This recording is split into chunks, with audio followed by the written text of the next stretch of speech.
Welcome to Basic Skills. Today we're going to be harvesting some garlic. So first thing you want to make sure is, you want to make sure it's ready to harvest. The way you tell that is half of the leaves are going to be dead.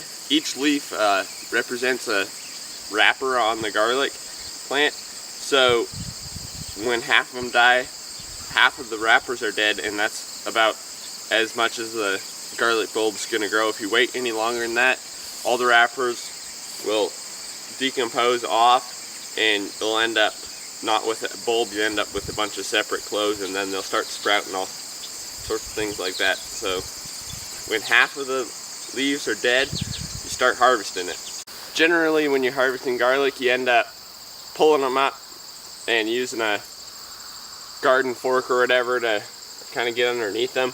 They'll come out, but it's been so wet lately here that I can just pull them up by hand, and having a lot of mulch on there helps too. So I can just grab them and pull them up, and they come up real easy.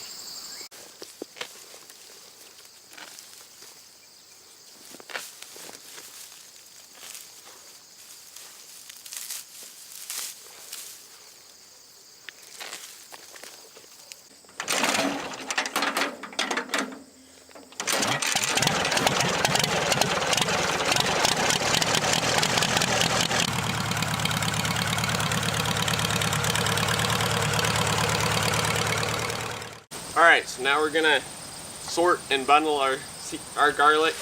Right now is when you take out your seed garlic, but how you're gonna bundle it is you're gonna take a bunch of plants. I like to count them so that I know how many garlics I did actually get.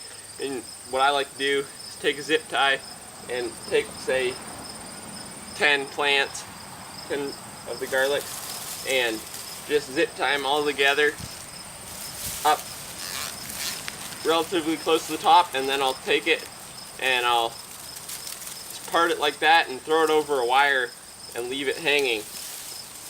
You need at least 2 weeks to dry garlic so that it cures long enough to save for a long period of time, and then you take it down and go on to clip everything off. So right now, before we bundle them, we're also going to pick out our seed garlic. You want to pick ones that, you want to pick all the biggest ones, and you want to make sure they have at least 5 cloves.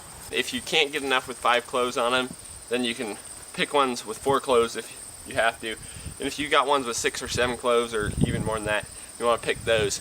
So the more, you want to eliminate the ones with less cloves, so you end up with bigger ones with more cloves farther on you go. When you're bundling them, you're gonna end up having to tighten up the zip ties or whatever you use. If you use some sort of rubber band or something, you probably wouldn't have to, but as they dry, everything's gonna shrink, so you're gonna end up having to retighten the zip ties, or all your garlic's gonna fall out from in between them if you're hanging them up.